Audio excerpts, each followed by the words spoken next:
Dracula on the screen, but only Lugosi made it his life's work. Bela Lugosi let Dracula consume the last 25 years of his life.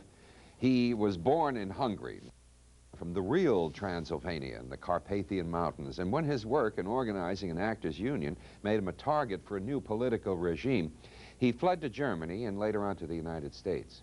He was a talented actor and quickly made a good name for himself. His stage career peaked when he was cast on Broadway in the title role of the movie we're going to see, Dracula. Since his English was not very good, he learned his lines phonetically, which was what helped to shape that slow rhythm and precise diction and the odd inflections that he brought to this role.